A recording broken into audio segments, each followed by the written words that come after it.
जनपद से जुड़े हुए सभी उपस्थित भाई और बहनों, आज मुझे जन जन की आस्था के केंद्र मानदाता बालाजी के इस पवित्र शहर भूमि में आप सबका दर्शन करने का सौभाग्य प्राप्त हुआ है। भाइयों बहनों, मैं आप सबका हृदय से अभिनंदन करता हूं, आपका स्वागत करता हूं। भाइयों बहनों, यहां की धरती अपने अतिथि सेवा के लिए तो विख्यात है ही, लेकिन साथ ही साथ यहां की धरती ने यहां के वीरों और वीरांगनाओं के एक नए इतिहास को भी हम सबके सामने प्रस्तुत किया है। भाइयों बहनों, कौन नहीं जानता है कि यहाँ के इतिहास में यहाँ की वीर परंपरा, वीर कुंभा और रानी रानी के इस पावन धरा भूमि को कौन ऐसा सच्चा भारतीय होगा जो बारंबार प्रणाम करने की इच्छा न रखता हो। और इस अवसर पर भाइयों बहनों, इस पावन धरा को कोटि कोटि नमन करते हुए मैं आप सबका हृदय से अभिनंदन करता हूं, स्वागत करता हूं। भाइयों बहनों, आज पूरा भारत बदल चुका है। एक नए भारत का दर्शन हो रहा है।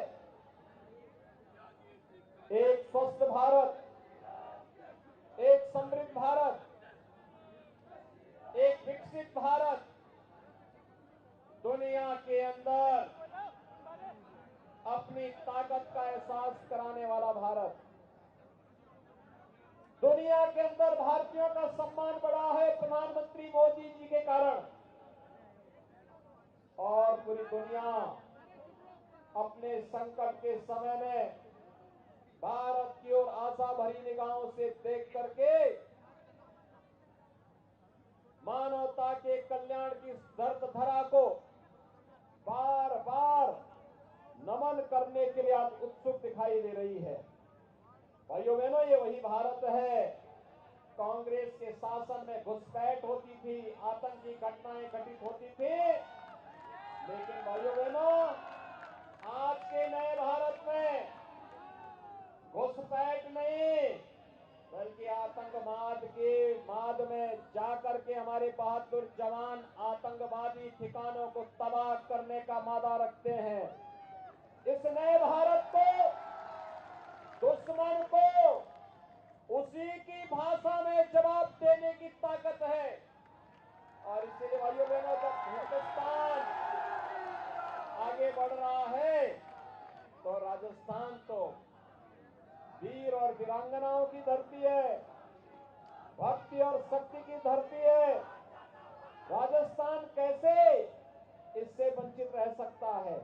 और इसी के लिए आज मैं आपके पास आया हूं, आपका आह्वान करने के लिए। और ये मैंने राजस्थान में ठान किया है, इस बार परिवर्तन करके फिर से राजस्थान रहेगा, अवश्य परिवर्तन करेगा, ये ठान चुका है। क्योंकि तुष्टीकरण की जिन हदों को पार राजस्थान की कांग्रेस नेतृत्व की सरकार कर चुकी है, भाइयों बहनों, राजस्थान जैसा स्वाभिमानी प्रदेश उसको स्वीकार नहीं कर सकता है और स्वीकार करना भी नहीं चाहिए।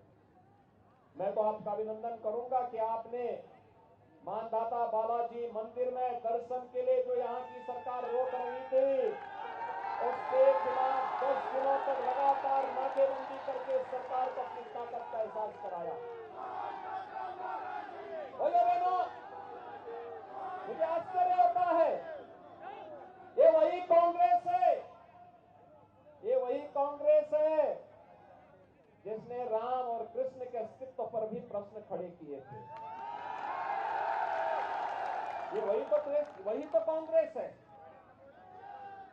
ये भगवान राम और भगवान कृष्ण के अस्तित्व को नहीं मानती। और भाइयों बहनों, जब भारतीय जनता पार्टी की डबल इंजन की सरकार उत्तर प्रदेश में आई, आपने देखा होगा उत्तर प्रदेश में 500 वर्षों का इंतजार समाप्त करके अयोध्या में राम मंदिर के निर्माण का कार्य युद्ध स्तर पर चल रहा है। कोई संदेह है क्या? अयोध्या में राम मंदिर का निर्माण हो रहा है, कोई संदेह नहीं है ना? तो भाइयों बहनों, जब संदेह मोदी जी के किसी कार्य में नहीं है, तो फिर राजस्थान में सरकार लाने में भी कोई संदेह नहीं होना चाहिए। सहमत है ना? भाइयों बहनों, अगर उत्तर प्रदेश में और केंद्र में भारतीय जनता पार्टी की सरकार नहीं होती, तो क्या राम मंदिर का कार्य हो पाता? क्या ये काम कांग्रेस करती? क्या भाइयों बहनों, कांग्रेस आपकी आस्था का सम्मान नहीं कर सकती। और याद करिए, अगर यहां बीजेपी की सरकार होती तो कन्हैया लाल जैसे निर्दोष नागरिकों की हत्या होती क्या? और ये सरकार तो मुआवजा देने में भी भेदभाव करती है। कन्हैया लाल के परिवार को मुआवजा दिया जाता है 5 लाख रुपया, और 2 मुस्लिम मोटरसाइकिल में आपस में टकरा करके जयपुर में मरते हैं, उनको दिया जाता है 20-20 लाख रुपया। तो कांग्रेस की घोषित नीति है भाइयों बहनों। आपने देखा होगा, मोदी जी प्रधानमंत्री बने, उन्होंने हर गरीब के घर में शौचालय दे दिया।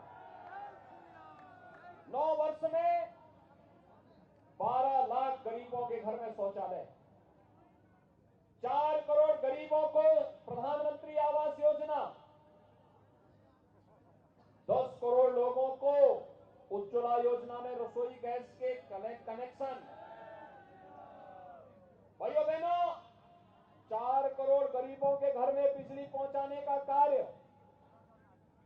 देश के अंदर हर घर नल की योजना, हर खेत को पानी पहुंचाने की योजना, हर गरीब को 5 लाख रुपए की स्वास्थ्य बीमा का कवर। और यही नहीं, कोरोना कालखंड में फ्री में वैक्सीन, फ्री में टेस्ट, और 80 करोड़ लोगों को फ्री में राशन की सुविधा का लाभ अगले 5 वर्ष तक जारी रहेगा। यह भी मोदी जी के नेतृत्व की सरकार कर रही है। भैया बहनों, मोदी जी ने नारा दिया सबका साथ सबके विकास का, लेकिन कांग्रेस के समय में क्या बोला जाता था कि देश के संसाधनों पर पहला अधिकार मुसलमानों का है। ये तो कांग्रेस बोलती थी। भाइयों बहनों, आश्चर्य होता है, देश के संसाधनों पर पहला अधिकार गरीब का होना चाहिए, वंचित का होना चाहिए, दलित का होना चाहिए, जनजातियों का होना चाहिए, देश के नागरिकों का होना चाहिए, आधी आबादी का होना चाहिए। लेकिन भाइयों बहनों, नागरिकों को उनका अधिकार देने की बजाय कांग्रेस ने तुष्टीकरण की नीति को लागू कर दी। अगर तुष्टीकरण की नीति नहीं होती, कन्हैया लाल की हत्या नहीं होती। तुष्टीकरण की नीति पे सरकार नहीं चलती, तो भाइयों बहनों, मानदाता बालाजी मंदिर के दर्शन के या प्रवेश पर यहाँ की सरकार रोक नहीं लगाती। और मैंने तो सुना है कि यहाँ की सरकार ने वहां पे सांसद विधायक निधि के कार्य कराने में भी रोक लगा दी है। भाइयों बहनों, हमारे यहाँ उत्तर प्रदेश में जितने मंदिर हैं, जितने धर्मस्थल हैं, उन सब के लिए हम लोगों ने एक योजना अलग से चलाई चाहिए, उनके पुनरुद्धार की, उनके सुंदरीकरण की। और आप जाएंगे हर जगह आपको हर मंदिर, हर पौराणिक स्थल का सुंदरीकरण का कार्य देखने को मिलेगा। एक नए रोज के साथ, तेज के साथ नई अयोध्या भी बस रही है और साथ साथ काशी में भगवान विश्वनाथ का धाम भी बड़े दिव्य और भव्य रूप में सामने आ रहा है। मथुरा वृंदावन भी सज रहा है। भाइयों बहनों, ये नए भारत की नई तस्वीर है और इसी के लिए एहसास करने के लिए, कराने के लिए आज मैं आपके पास आया, आपसे अपील करने के लिए। राजस्थान, आपने देखा होगा 5 साल पहले जब वसुंधरा राजे जी के नेतृत्व में भारतीय जनता पार्टी की सरकार थी, विकास की योजनाओं को बिना भेदभाव के हर नागरिक तक पहुंचाने का कार्य भारतीय जनता पार्टी की सरकार कर रही थी। और कांग्रेस की सरकार आई, सारे कार्य ठप पड़ गए। ये तो आपस में ही नूरा कुश्ती कर रहे हैं, आपस में ही लड़ने से फुर्सत नहीं है। और भाइयों बहनों, इसीलिए मैं आपसे आह्वान करने के लिए आया हूं। मैं आपको अभिनंदन करूंगा कि अशोक डोगरा जी को आपने पिछली बार भी विधायक बनाया, उससे पहली बार भी बनाया, और अब बारी आई है फिर से सरकार आने की, तो उन्हें फिर से भारी बहुमत से विजयी बनाने के लिए आज आपके बीच में आया है। आज यहां पर हमारे 3 प्रत्याशी हैं। बूंदी विधानसभा क्षेत्र से अशोक डोगरा जी है, केशव राय पाटन से श्रीमती चंद्रकांता जी है, और हिंडोली से श्री प्रभुलाल सैनी जी भारतीय जनता पार्टी के प्रत्याशी हैं। देखो, ये तीनों प्रत्याशी यहां पर हैं और मैं आया आपसे कहने के लिए, भाइयों बहनों, जब हम लोग अयोध्या में राम मंदिर का आंदोलन प्रारंभ कर रहे थे, तब उत्तर प्रदेश में भी और केंद्र में भी कांग्रेस की सरकारें हुआ करती थी।